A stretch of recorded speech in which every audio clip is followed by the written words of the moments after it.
Irreverent, entertaining, cool. You're listening to LA Talk Radio.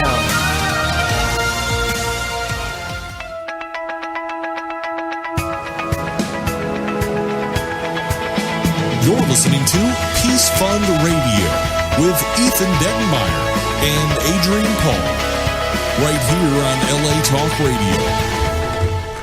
Hello this morning. I'm deep and throaty. Yeah, good morning. Good morning. Oh, goodness. Do you know what I did all day yesterday? It was move boxes from one storage to another to another. I know you're not above hard work. I certainly know you can embrace it at times. But what's interesting is we were just having a conversation in studio in our normal voices, and then that's how you start the show. I have to admit, I didn't expect it.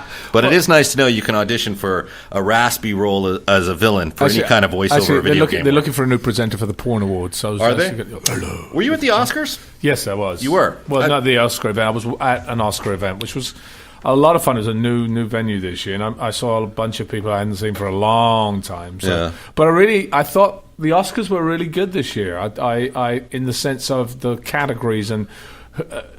The interesting thing about Birdman winning, I said to somebody at the end, they said, well, who do you have? And I said, well, actually, my pick would be Imitation Game. And they said... Which was phenomenal. It was fantastic. They said, but it's not going to win. I said, what do you mean? He said, Birdman's going to win it. I said, why Birdman? I personally, I don't think it was as good as some of those. Wow. And they said to me, it's an industry movie. It's being voted on by industry. Look what happened the last time, and it's something poking fun or making light of the industry itself is going to win it. Right. Well, for those of us who have careers in the industry, you especially, we do have an idea of how these things work, and it's not entirely governed by passions and emotion for a movie. It's a hard-driven political campaign. There's a big political campaign and, going on there. Yeah. I remember being in John Milius's office, the director of Conan and Red Dawn, one night, and he was having Taco Bell with me, and his assistant brought over the Academy form, and he goes, hey, John, can I show this to my mom? She's never seen one. And he's eating tacos, and he doesn't even wait to swallow his food. He goes, yeah, in fact, tell her if there's anything she likes to go ahead and fill it out. And that's when I completely lost all respect for the Oscars. Because I think a lot of people do that. Probably say, hey, what do you like? Right, go here, fill it out. Here, kids, go ahead and check out. There's only 1,200 voting members, supposedly. Yeah, that is amazing that you only have to sway 1,200 people or less. That's why you have the Screen Actors Guild Awards and the other awards now that seem to be more people's fun. Choice. Well, they're more about what people really liked or what they. I guess the Oscars is supposed to be based upon technical within the industry. Acceptance of actors and technical ability. Whereas the other ones is the people's choice, really, in a sense. Here's what I think, and my opinion was I thought the host did a pretty good job, even though a couple of segments didn't work out the way I think he was hoping. Well, that last segment I thought was like. It's kind the magic trick? No, the one because I watched most of it. I was in the one backstage and the magic trick. I don't think had the effect he wanted. The one where he got naked. Yeah, I thought that was actually kind of funny. Well, I mean, it wasn't that it was not good, but I don't think it had the effect he wanted. Yeah, but I started losing respect for the Oscars when they started trimming it down into a set amount of time. People only had so much time, and I was glad to hear people talked over the music. I'm doing the music for you because you can't tell someone it's the biggest night of their life and then say you got 30 seconds to thank everyone who made it happen for you. Yeah, no, but it does make. Personally, it takes a long. It will be a very long process. I like that it was. I like that you weren't at Spago interviewing Roger Moore until midnight sometimes, and people made a whole night of it, not just an 8 to 10 thing. But it's all about ratings. They've done some really bad things that were just shoddy in the past. I think when they started taking away the technical awards that are so vital to some of these movies and basically pawning them off at different times or at different ceremonies entirely, that you're starting to strip away from the pageantry of the whole thing. And there was one year where they had podiums set up at the back of the auditorium, back at the Kodak Theater. Remember that? And they'd reverse camera. Oh, really? And you'd receive, if you were somewhat of a more lesser prestigious award, you had to receive it at a podium at the back, and you spoke to the camera. And I was like, this is so low and so shallow. These people work just as hard as everyone else, if not more hard than some of the talent that's on the stage. So I kind of lost disenchantment. I've had some disenchantment with it, but I'll tell you, I thought for the most part, I thought he was a good host. I thought it was fun. I thought the Academy did not have a sense of humor. They were not laughing at a lot of his stuff. I felt like he was throwing it at the Harvey Weinstein joke. We all know he's a headhunter. I thought that was hilarious. Nobody laughed. No, You know, within the industry, they're not going to like But that. Common should have got an extra Oscar for having best speech of the night. He had a great speech. It was Yeah, so great speech. right on. Yeah, it was for so me right on. personally, I was very emotional to hear that. Yeah, no, his it was, you know what, it was great. I mean, especially being in Black History Month for actually them to win it. I mean, it is a very defining moment within U.S. history, that Selma episode. Right. You know, and the song was awesome. Personally, I think the film was slow for me. Personally speaking, Your pick for Best Picture would have been Imitation Game. I thought that was very good too, Yeah. and I thought that gentleman who wrote the screenplay had a very good speech. Yeah. I mean, A good message in his speech, per se. And what's interesting, if you look at all it was not one film taking away all the Oscars this year. Yeah. It was really across the board. See, I didn't feel that way. I was thinking that, the Grand Budapest was killing it up until it got into the heavy duty awards. How much did they get? I don't know. Maybe I missed I that. hate in the that there's an technical announcer, ability. like it's a football game, like, this is the first nomination and second win for Johann Smith from Poland, who was the art director. We nominated in 1986 for Fatal Attraction for Boiling a Rabbit. It's like, come on. It's like, really, Boiling a rabbit. Do we really need, like, the stats and the scores to come? And then, you know what? I thought there was far too much, even from Neil Patrick Harris, far too much attention to grosses and what a movie's made. And you know, it's when not you're- what the Oscars and- is about. Yeah, That's not what the Oscars I is agree about. with you, and I hated that. Yeah, that's not what that the they're Oscars like, is. this movie and Eddie Murphy's made more money than all of yours combined. It's kind of like, it wasn't even done. It was just as a way to kind of grandstand, as if to say the business is doing better than it ever has, which you and I both know that's a complete lie. Well, I'm not so sure about that. I actually think the business is doing very good. I mean, you can make money on movies now if you're smart about it, and I think the studios and a lot of the higher You can, but I don't think the funding movies actually have taken that to heed, because now you've got Lionsgate and Warner Brothers and all that. They had their $1 to $3 to $1 to $5 million slates, and they know that with those $1 to $3 million movies, I was actually talking to somebody the other day, and this is my new company that we're forming right now to do those types of movies exactly. Warner Brothers actually did. I think it was Warner Brothers did a whole. Was a research on that, and they basically found that the sweet spot is 3.2 million. I think for that- them to get their money back, and minimum to get their money back.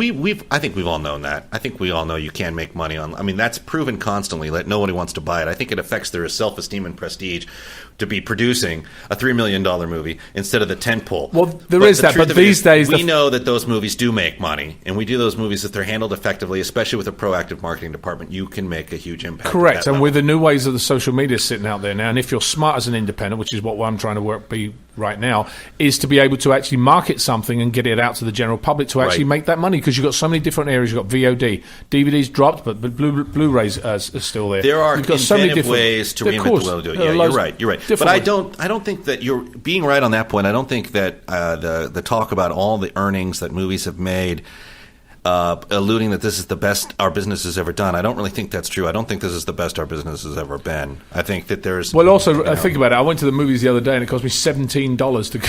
I know, that's what I I'm laugh like, about, That's because- why it's doing so well, because the prices are up so high. I got into this argument probably, I don't know, the week before the Oscars, where someone goes, Avatar is the biggest movie. And I said, why? Because the ticket was $18. When I went to see Star Wars, it was $1.50. Yeah, right, exactly. So what is actually are you going by the amount of money a ticket and what it By the amount earned, of or views. about the amount of tickets it Right, sold? Because exactly. if it's about the amount of volume of tickets, Star Wars probably still kills it. Star Wars probably an ET. Yeah, but that's very true. I mean, again, you're talking about worldwide and the amount of years behind it as well, because once a movie starts True. taking momentum, it's got 10 years behind it. Movies do continually get viewed. They get viewed, and money still keeps coming in. That's the residual Well, portion. Lucasfilm can tell you. They're the Bible for that. Just real quick before we get to the subject at hand, who do you think the best speech was? Well, I think Common had one of the best speeches. And any other highlights for you? Gosh, I don't know. What about you? Well, I mean, you learn something watching the Oscars every year. One is that John Travolta should probably rehearse a little bit, and Matthew McConaughey should not be allowed to ad lib. Those are the two things. He didn't do much this year. I think he learned from last year for the Dallas Buyers Club. But there are some. Sarah Palin and Matthew McConaughey should not ad lib. Although Matthew McConaughey is a brilliant actor, I have to give him credit. He really is solid. Yeah, it really is. John Travolta should probably rehearse what he's doing because now he's got to come back and apologize. He's the one guy. He should now be the guy who has to apologize every year. That should be the running gag. Before he does it. Yeah, and that's where I said, well, the strange thing that I thought was really, weird at the end was the actual letter opening. These are my predictions, the ones he said. And what they did was obviously put all the stuff that was in the Oscars and put it into his predictions. And one of them was John Travolta touches the face of... Right, too much and has to apologize for that next year. Right, and I think that was probably a pretty good stick to stick by. They should probably have him come back and apologize and do something stupid that he has to apologize for the following year. But I thought that trick backfired on him. I think when he did that, and you could kind of sense because they had a close of his hand and it was trembling. Like he also knew it wasn't having the effect he wanted. It wasn't. And he's like, these are my predictions. Yeah, all right. and when they did that, I was like, and it kept falling flat because nobody laughed and nobody, nobody laughed. It could have been more effective, but not to fault Patrick Harris, who did probably one of the best. Everyone has had nervous delivery moments at the Oscars. The best is still Bob Hope, followed by Carson, I think, ever of all the hosts.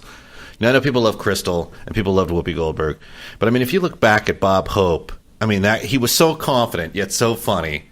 And he had to deal with the most regal Academy Award ceremonies when it was really a highbrow event. Right. Prior to, and it was really an executive level event. I thought Hope was probably the best host they've ever had. Carson's funny too, especially when he goes, I've seen a lot of new faces, especially on the old faces. Carson had his Carson moments. That is truly Hollywood. That's why it's so hilarious. It's so funny. But I have to say, probably a better host than some I've seen. Paul Hogan is actually an unheralded host. He did pretty good too. Chevy Chase wasn't so bad when he did it. Mm-hmm. I actually like Ellen. And she was good. I was watching her show and the other day because I was in Cleveland signing. Up until the Oscars, I flew back early in the morning. Well, that's what stars do, my friend. Yes, we do sign. Real quick though, in Oscar history, one of my all-time favorite people was probably one of the all-time worst hosts, in my humble opinion, which was Steve Martin. I thought he's such a funny guy, but he just didn't have the artillery. His shtick. It's really something to do with that. But it is an art form, hosting it. Do you know, it's kind of interesting. I think I'm going to have you talk about the Oscars every week because you've been so passionate this week about talking about the Oscars. We've been in the show for about 12 minutes now. Well, I'll tell you, a lot of times, when there's a guest or there's something important, I like to leave the room and the oxygen in the room rather for the person and the cause. But we did walk away from the Oscars, and I think everyone's got their opinions about it. Yeah, I'm sure they do. I'm sure they do. But I mean, I knew you were there. We were supposed to cover it, but I got tied into something else. So I knew you were there on behalf of all our friends and family. Yes, all the entire family. But it's all about educating the masses, isn't it, really? So, agreed. Think about it. But talking about education, we're going to talk about education minorities, closing the achievement gap. We're going to be talking about education now for 2 or 3 weeks, probably. This is our first week talking about that. We're on into Black History Month as well, so we're going to actually tie that in, which basically the achievement gap, which is the U.S. Department of Education, describes the achievement gap as any significant and persistent disparity in academic performance or educational attainment between different groups of students, such as white students and minorities, for example, or students from higher income and lower income households. The current disparity in academic achievement across low-income African Americans and Hispanics as compared to their white peers is alarming. Some facts for you. Because, as I said before, we love facts. We do love facts. We love facts. By 4th grade, African American and Hispanic students are, on average, nearly 3 academic years behind their white peers. By the time they reach the 12th grade, they are 4 years behind. For African American and Hispanic students across the country, dropout rates are close to 40% compared to the national average of 27%. Currently, average Black and Hispanic 17-year-old children have NAEP, that's the National Assessment of Educational Progress scores, in math, science, reading, and writing that are equivalent to average white 13-year-old children. Minority students across America face harsher discipline, have less access to rigorous high school curricula, and are more often taught by lower paid and less experienced teachers, according to the U.S. Department of Education's Office for Civil Rights. And 2 more for you. African American students, particularly males, are far more likely to be suspended or expelled from school than their peers are. Black students make up 18% of the students in a recent study, but 35% of the students suspended once and 39% of the students expelled. Only 29% of high-minority high schools offered calculus, compared to 55% of schools with the lowest African-American and Hispanic enrollment. Why is this? Yeah, why is that, actually? I mean, we have been talking about, the disparagement of, and I think it's also opinion. Why do, and we've heard this before, why do African Americans get pulled over by the police a lot more often? Why do, even Arab people get pulled over at the airports more often? Why? I mean, these are different. It's profiling of some sort, because you already have an idea that there is something wrong with that type of minority that is associated with what your thought process is. I think that's probably part of it.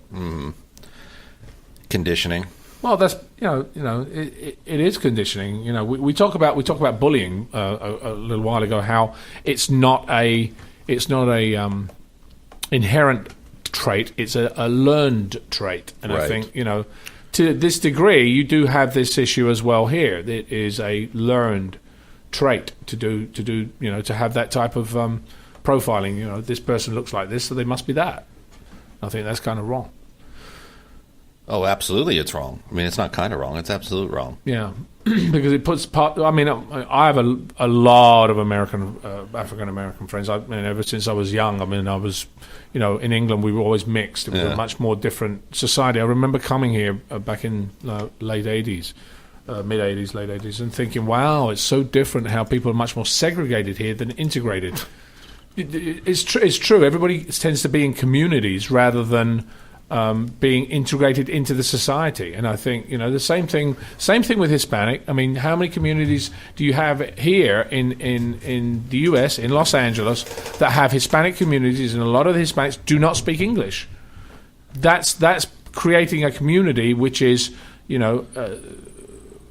kept apart from everybody else, and in a sense what that does is it doesn't allow people to understand what that person is really about. You're right. It's my own philosophy. If I was to live abroad or travel abroad extensively, I would try to learn the language and local customs as a sign of respect for the natives, so to speak. France, Spain, Hawaii, wherever I am, even though Hawaii is part of the US. They speak English in Hawaii. I know they do, but just to learn the local customs and have respect for their ways. Yeah, exactly. So when people do, I understand why immigrants come to this country, and we're all we're all the ancestors of immigrants. But I understand why they come to this country and they sort of forward up, if you will. It's because they're not very often accepted on a wide basis, and they do feel safety within their own community and their numbers. And because of that, what you just pointed out, they don't learn the language. They kind of have their own mini countries here with our countries, and in a way it breeds resentment. But you and I both know, and we live our lives by this, me especially being in a multicultural household, life is much better when you include these people. Yes, absolutely. I mean, they bring so much. Absolutely. But it even goes way, way back. It doesn't even go back to, we're not even talking about current, we're talking about, 100 years, when Italians and Poles and that came over to this country. A lot of them didn't want to, they kept their own language. They didn't want to sort of change that. And I think it's inherent. I'm guessing it's not trying to lose your own identity, which I understand, because right. When I first came here, people kept saying to me, "You got to change your accent to be American. You got to be American. You got to be American." And I felt, to a degree, that was like changing the nose on your face, which is your identity. And I guess tantamount, it's a similar type of thing. Yeah, I would say it's similar. I mean, it's a shame. I think we're fortunate being in Southern California that people don't have the same advantage of the cultural mixing that we have, even though we have our problems here. But I think we are probably more on the progressive side than a lot of other places. Even still, and Los Angeles has a lot of areas that are solely African American or Hispanic or whatever. So you're talking about creating, look at Glendale. Glendale is Armenian, so and it stays within that, and people stay within their clique. And the minute you start doing that, keeping people within their cliques, what that ends up doing is that you start segregating people. It's being in a club, which is never good. And we're both totally against that, and I agree that Glendale is, there's whole strips of the town that are Ethiopian, with Ethiopian speaking people and food, and I like to go into those neighborhoods for dinner and lunch. I love it. I love to go in there and mix it up with them, and you find that they're just as friendly with the same sort of particulars and issues that you've got. They want their kids to do well. They love their families. They're also leery of people coming into their neighborhood that aren't usually there. I mean, it's the same thing everyone else deals with. And I just think more of that the better, through the arts, through cultural opportunities, through music. There can be a lot more acceptance, cross exchange of education, ideas, fun, food, all the things that make life worth living. Yeah. Well, you probably have a pretty solid strategy, I'm guessing, to solve this whole problem. Of course, I always do. Let's discuss what are the underlying causes of the achievement gap. A growing body of educational research is devoted to studying the underlying causes of the achievement gaps. While often complex, these are a few underlying causes identified by educators and researchers. One, obviously, is poverty, income inequality, and lower social economic status, contributing to reduced access to educational opportunities. Familial support, good nutrition, healthcare, and all these factors tend to contribute to strong educational achievement. A correlation with income level instead of with race would shed some light on the true cause of the achievement gap. For example, a single parent who works all day and just manages to get dinner on the table might not have the time to supervise homework. I remember, it's funny, I was yesterday, my worker is Hispanic, and I've known him for a while now, and he lives out of Los Angeles, but he said, I said, how's your son doing? Because I know he was having some issues at school. He said, he's doing much better now. He said, but, the thing is that he, I was talking to him yesterday. I was up until 1 o'clock in the morning last night with him because he hadn't done his homework. He was watching TV doing it. And so what he'd done, which was great as a parent, was actually he asked him, he said, did you do your homework? Did you do? And he said, when is, don't you have a something to actually hand in? And he says, yeah, it's got to be tomorrow. And so he says, well, we've got to do it now. So they went out to the store. But that was a good dad because, he was there to actually supervise the fact that he actually did the homework. That is a good dad. I heard a great story on NPR in relation to what you're saying, and I'll say it quickly here. There was a man who made his living by gathering, basically driving his truck through neighborhoods and gathering scrap metal, and we've all seen those guys. And he had a son in the local school who was embarrassed of him. His son didn't want him to drop him off, or his son didn't want his dad to drop him off or pick him up, or said, can you park over here? And his dad would always say no. He would say, it's for your security, for your safety, I have to drop you off. And the kid was forever embarrassed. He's at that age. The dad says he makes about $100 a day. And he just, you could hear, and I got to credit NPR for the story. You can hear it online. But you could hear the sincerity he has for his father. He doesn't speak great, or his son. He doesn't speak great English. And he has a tremendous amount of hurdles to overcome, making money that way at that low income and still trying to be a dad. But the effort is there. And I think most immigrants represent that type of individual who just want to work for a better life. Mm-hmm. I don't think it's really... I think that's... the interesting thing is, we all know that the majority of the time, all the issues come from a minority of people. I don't mean minorities. I mean a small number of people. Such as, you have all these problems in the world. It's not the general consensus that one race or religion is, they're all doing the same thing. It's a small minority within that are causing all the issues. And I think that's part of what you're talking about here. It's you can't blame everybody for, a few number of people's opinions or actions, but in fact what ends up happening is the entire race or religion gets plastered with the same brush. What's really sad is the politics of fear. To fight for basically a position to enrich yourself in Washington has now kind of become, the methodology is just to scare everybody into feeling that you're the only person that can save the situation. I mean, I don't know how much of your tax money and my tax money is going to build a wall between us and Mexico, that if you look into closely isn't even really being built. And also is kind of got a police state mentality. Well, that to really it. does when you stick a wall up. I mean, there is a billions wall already. of dollars it's it's costing us, and and for what, and everyone is very passionate about the immigration issue, as we should be, but to be honest with you, I don't think people are really informed of who our enemies actually are. There's John Beerley around. I mean, he is around. I'm sure he's around here somewhere. Good morning, gentlemen. Good morning, John. How are you this morning? I'm doing very well. How are you guys? Fabulous. Fantastic. So what's your opinion on this matter? I don't know. I think, it's... That's just difficult to say. I mean, how do you get the same opportunities to everyone? And I don't know what the answer is. Well, I wish I did. There is a platform for immigration that we should, allow and champion in this town, because in this nation, because that's really what made us great in the first place. Is the idea that anyone can come here and work towards making the world around them better and make a name for themselves.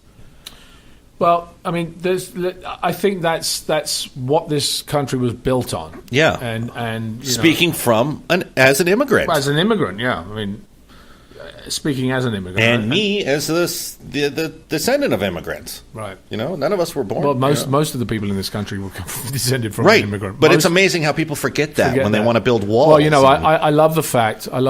when people call other people's names. I had a neighbor. Who said to me, "Go back to England. You go back to get out of here." Who said that to you? My neighbour. I had a big argument with him. Actually, he just got arrested for fraud, which was great. I loved it. It was kind of like I heard. It was the house I sold, and I got a message from my next door neighbour saying, "Have a look at this." And I saw 5 police squad cars and like a guy with a police officer with a gun pointed at the house. I'm like, "Oh, this is good." We don't have enough time on this show to handle the color that is your life and mixed in solving the... Because I would love to dedicate a show just to you and your neighbor's relationship personally. We're going to have lunch and discuss that. Anyway, let's go back to it. Minority children. We're talking about minority children and education at the moment. And obviously there's also the fact about, there's closing the teacher quality gap, because that's another issue. There are so many issues regarding education. Assigning the weakest students to the weakest teachers is no way to close the achievement gap. Minority students are more likely to have ineffective teachers by any measure. I mean, federal data shows that educators are less experienced and less likely to have majored in the subject they're teaching, and generally they have the less impressive scores in helping students grow their test scores. What an amazing statement. So basically, you have inequality, you have people going into these schools, and therefore they bring teachers that don't have the qualification to bring them up in the first place. The fact of the matter is there's no lobbyist in Washington on behalf of education. There's not millions of dollars going to firms to lobby for education so education can get the bills passed they need. And a broken educational system benefits every politician. They want you dumb. They don't want you to question them. They want you to believe in the speech from the podium, the rhetoric, the fear. So a good education is something that they tout, but they don't really want or care if you've got it. If you can make it your own way through an educational process to college would not fine, they're not going to offer it up to you. And what's really sad is there are hundreds of billions of dollars of botched military project ventures that never got off the ground. And a small fraction of that, 1%, would probably be the financial incentive for teachers to attract people to the profession of teaching and get people involved with the educational process. It's just really sad. Well, there's a problem which is known as equitable distribution of teachers, which basically reflects broader arenas in which blacks lose out on resources. Experts guess that better teachers are often attracted to whiter, less challenging school districts because they often have more resources, which is what you're talking about, which is the resources. They've got cachet and they've got management behind it. But obviously it's the same thing. You would want to go into whatever profession you're in, you want to go into a better job. You want to go into a place that you're going to have advancement. You can do things. Teachers they go through the exact same process, I would imagine. Yeah, teaching and police, they deserve, 2 times, 3 times the pay they're getting now to start with. It's shameful the way they're treated. Well, that's a whole nother subject. Exactly. Let's get to that one afterwards, because when you're talking about medical education, that's a whole other subject. The fact of the matter is that voters would much rather, I don't even know if I want to get into it on the radio, to be honest with you, just to be totally honest, because people are so passionate, and quite frankly, ignorance runs rampant, but people are more eager sometime to cough up for military spending and fight a war than they are to make sure our kids get educated. Well, this is also goes into the whole role of educators, because a lot of them actually who are parents actually they work hard to get their kids into a classroom of a good teacher. And it's gut-wrenching to see them try that. You have to try and do that. I mean, or they get them out of a classroom of a teacher that might do them serious damage. I mean, Yeah. and when these parents actually sit there and they're assigned to a particular teacher's classroom, I mean, what are they going to say? Don't worry, your child will learn what she needs to learn from any other teacher in the school. But that's really a lie, because there are big differences in the amounts and kinds of learning that different teachers help produce. Yeah. So, teachers are hugely important. The money's there. The money's just not being appropriated properly. Well, it's also, again, we're going through that whole process now. Where do you take your kid to kindergarten? I mean, that's we're looking. I know you're going through it. So the whole thing, It's challenging. preschool, all that lovely stuff. It's an issue. How do you give your child the best things that you want to give them? In kindergarten through third grade, I was a volunteer at my kid's school through fourth grade, actually. And I saw firsthand, really, how short the resources are. I mean, they couldn't even issue pencils. John, let's take it to a lightning subject here. There's so much we can talk about, and we will be talking about this issue over the next 2 or 3 weeks. We're going to be bringing some guests in to actually discuss I'm glad. education. I think we because should be talking about it. Education needs to have a little bit of a, as we said on Peace Fund Radio, what we're going to be doing is we're going to be highlighting an issue that we stand for. Education is one of the big issues we are standing for, and we want to bring in other people, other celebrities, which I will be bringing in, as well as other experts who want to talk about this particular issue. But right now, I want to hear from John regarding a hero of the week, and I know we have some interesting stuff this morning regarding it.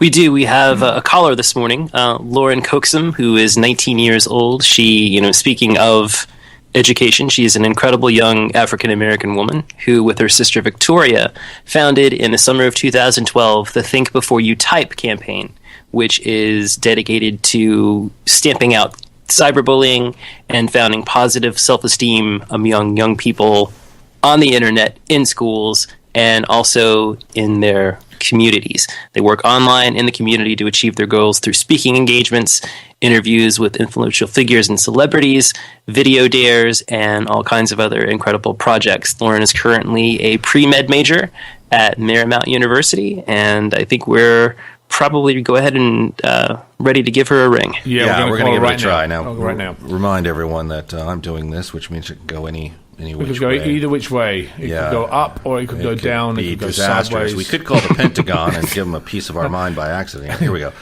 It is apparently ringing, Well, and provided John Beardley got me the correct number, this should be a go, and then we can celebrate.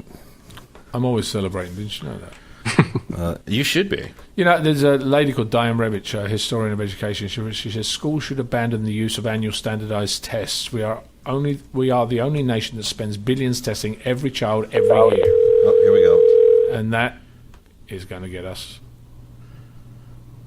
See, John Beardley's mic is connected to the mic of the caller.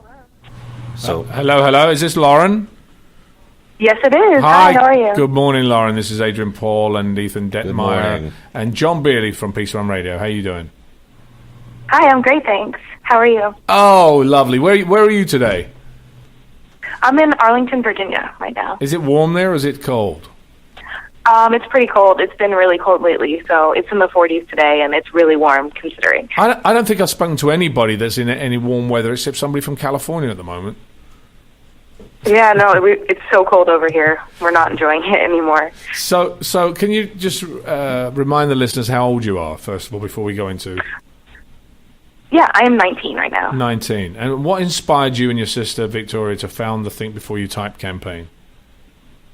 Well, we saw people being cyberbullied on Twitter, and we decided to talk about it, and we realized that we could either do nothing about it and just kind of pretend it doesn't happen, or we could try to do our own thing to help stop the problem. So that's why we started Think Before You Type. Have you ever experienced anything to do with bullying or cyberbullying? No, neither of us actually have. We've just seen it happen to other people.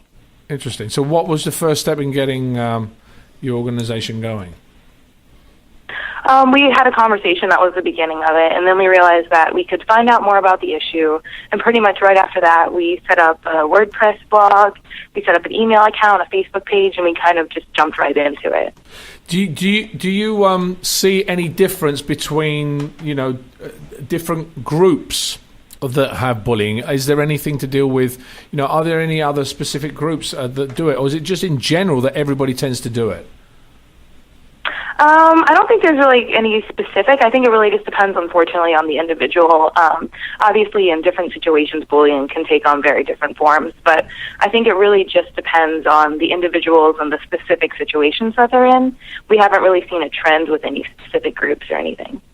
So I know you've got dares that you do. So how do your dares work? Yeah. Well, we make short videos. Generally, they're about 30 seconds to a minute long, and we dare people to do something simple that will have a great impact on the people around them, because our goal is to help other people understand how easy it is to have a positive impact on the world. It doesn't have to be anything grand. It could just be as simple as complimenting someone or doing something kind for someone. So we make these videos to help remind people how easy it can be. And do people actually write back and say, "Oh, I've done this dare this week, and this is what happened"? We have had some feedback with it, which is really, really cool. We've seen it in, people that we know, people in our own lives, and then people have told us online as well that they've gone out and done them. What are a couple of your favorite ones that you've done? Some of the dares. About last summer, in the summer of 2013, we did Summer Dares, where we were actually able to get some donations for prizes from different authors and bands. So we were able to promote them online and get people from all over the world getting involved and telling us what they were doing to help the people around them. And that was so incredible to see that people from like Mexico and the Philippines were getting involved in Think Before You Type and doing positive things for the people around them. Now, your February one is actually about homelessness. Yes, right? It is. Why that challenge? I started just realizing how big of an issue it is. Going to school in the D.C. area, I see people who are unfortunately homeless all the time around me, and I just started realizing that it's this big problem that a lot of us unfortunately just ignore when we see it, and I wanted people to realize that there's a way that we can actually help these people, and it really doesn't have to be tough. There are so many organizations out there who are helping the homeless, and it's really important that all of us get involved in this fight. So, what do you think is the biggest issue that's facing kids in schools today? I think it really depends on the level that they're at, but I think overall one of the big things is just the idea of kids not realizing their potential. I think they don't realize how easy it is for them to have a positive impact on the people around them, and that really by doing that one kind thing for a classmate or someone in their life, they could really have such a huge impact. And I think, unfortunately, bullying and self-esteem issues often take away from that, and each individual doesn't realize how great they can really be and how much they can really help other people. So I think it's important that educators and classmates all kind of band together and work to help remind people that they really are great and they can do incredible things. Well, we're also talking this morning about minority groups, etc. So I want to ask you a question regarding that. Mm-hmm. Do you find that there are groups at school that pick on different groups or different because of the way they look or the way of who they are? Because we're talking about achievement gap and how that actually affects education in schools. Yeah, I think unfortunately that definitely can happen. Personally, I didn't have a huge experience with it, but I do know of people in school who were with me who really did deal with that. And it's easy, to target somebody else because you can outwardly see how they're different. So I think it definitely is a part of life, unfortunately, for a lot of people in minority groups like myself. And it is an easy way to be targeted sometimes. Now, I know you've done your organisation. You've run TBYT for a while. What do you think the biggest situation? Do you think cyberbullying is getting better or worse? Or I think, unfortunately, it's really hard for us to gauge. I think it's one of those things that, as we've gone along with this, we've seen the conversation being started more often, and we know that awareness has been raised in a lot of areas, and that's so incredible. We'll talk to people, and they know about cyberbullying. They know their friends have been cyberbullied, and we think it's just important now to get people who know, okay, yes, this is a problem, and we think now the part is working on getting people to know how they can help fix it and have a positive impact in that way, and they can know how to deal with it. So I think it's hard to say whether or not it's getting better or worse, but we're definitely working to make it better.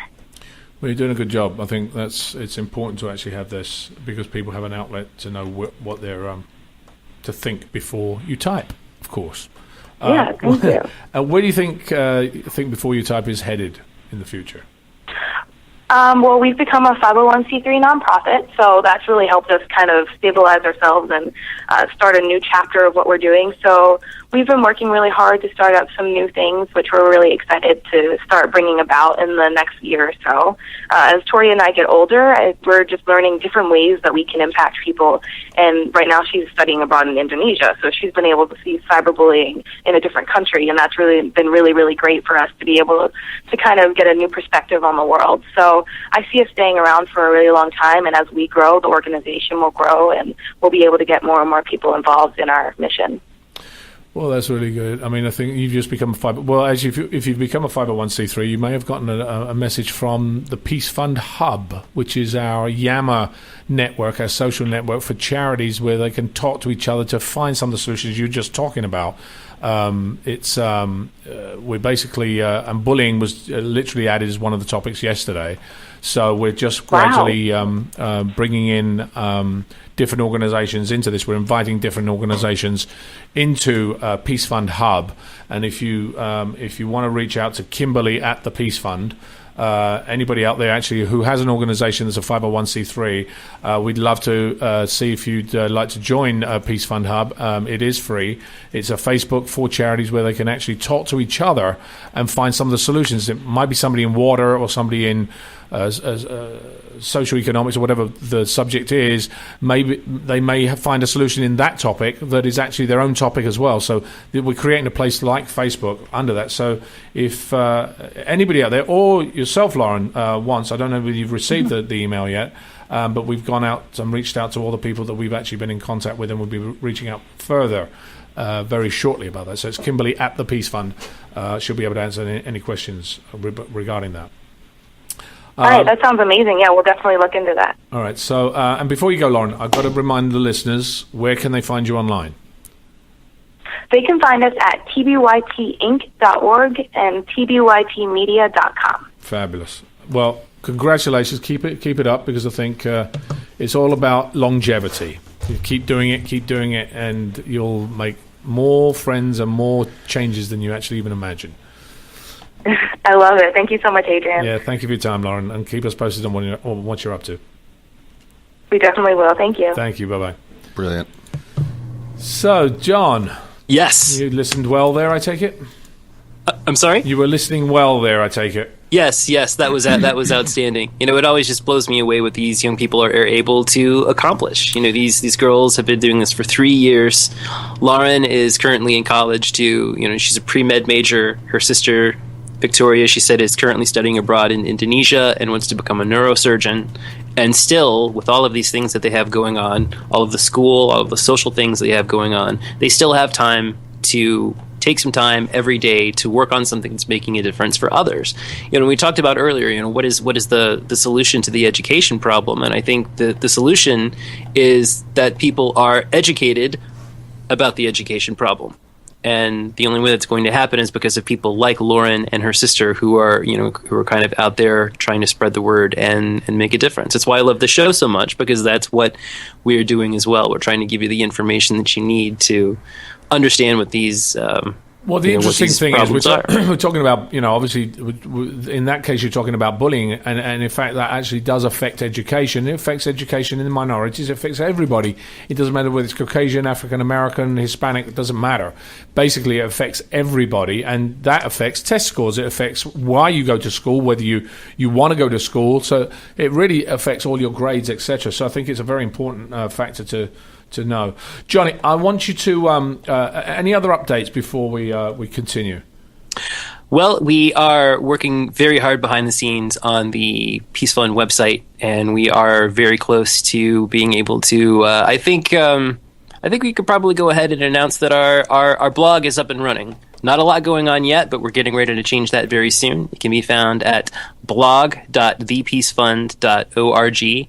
Right now, we only have a few summaries of recent Peace Fund Radio episodes, but very soon, some very hardworking people are going to be adding some really incredible content to there. So keep your eyes peeled there, and also, of course, on the Peace Fund website for some changes coming soon. Yeah, there's going to be a whole new website coming up on that. We're redesigning it, and that blog will be front and center. I know we lost a lot of the data last time because we lost our webmaster who disappeared on us without giving us a hello, goodbye, or anything else. So we lost a lot of the information from the previous blogs that we actually had there, unfortunately. I know well, and the good news is a lot of it is still exists in very crude, primitive forms, which can slowly be kind of added back in, I think, as we move forward. But it's gonna take a while. But the fact that it's up and running again now, very exciting, and I think it's going to be a really great outlet for the various issues that we talk about here on the show. Right.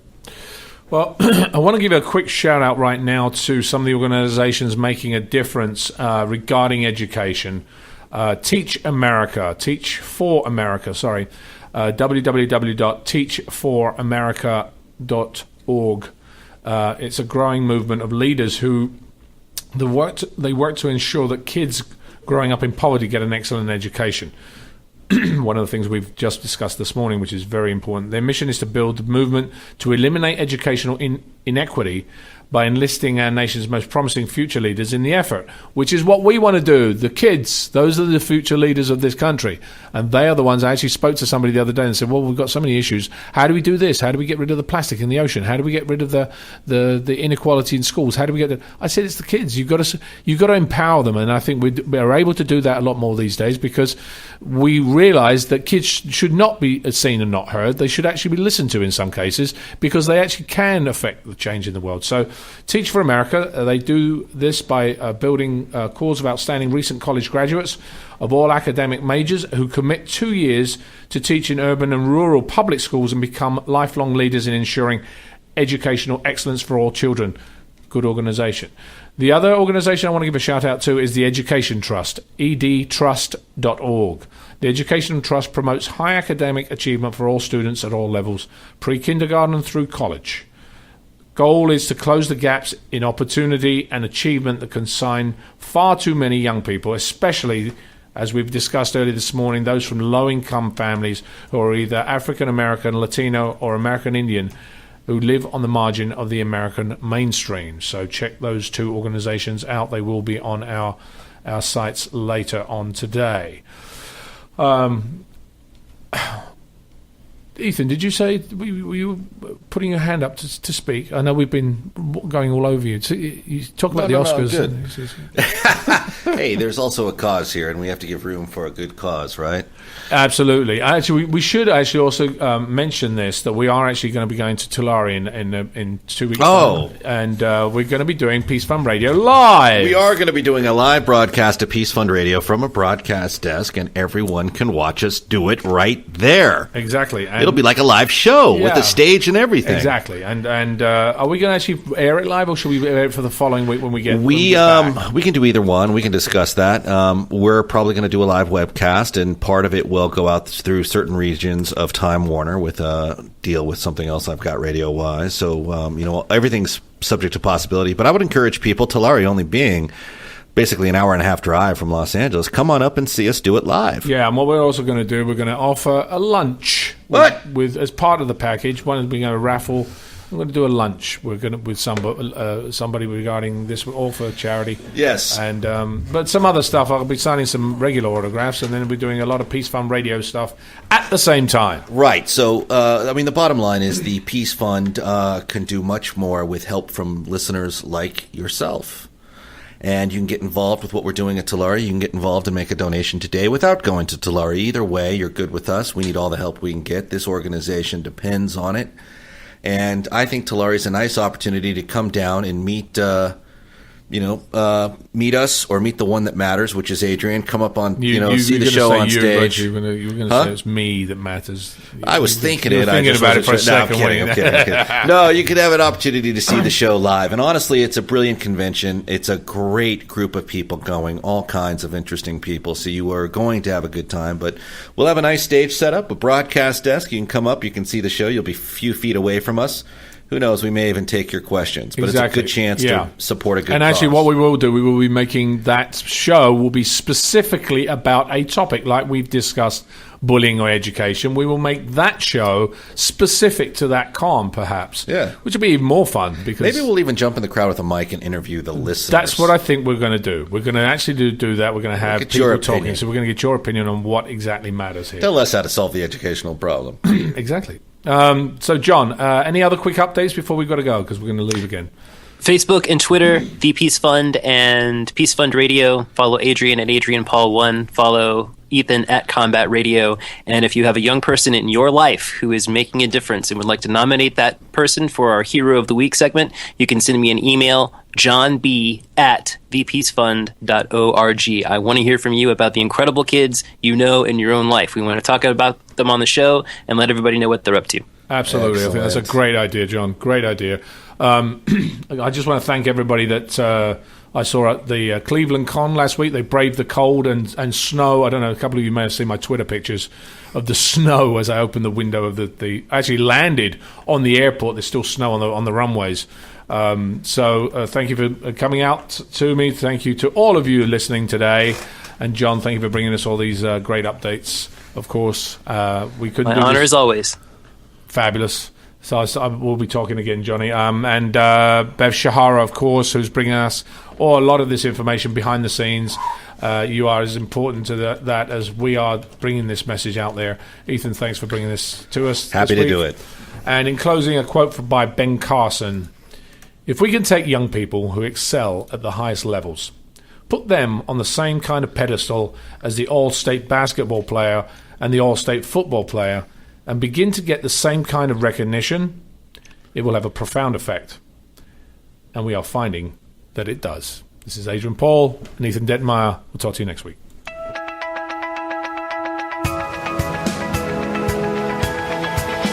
You're listening to Peace Fund Radio with Ethan Detmeyer and Adrian Paul, right here on LA Talk Radio.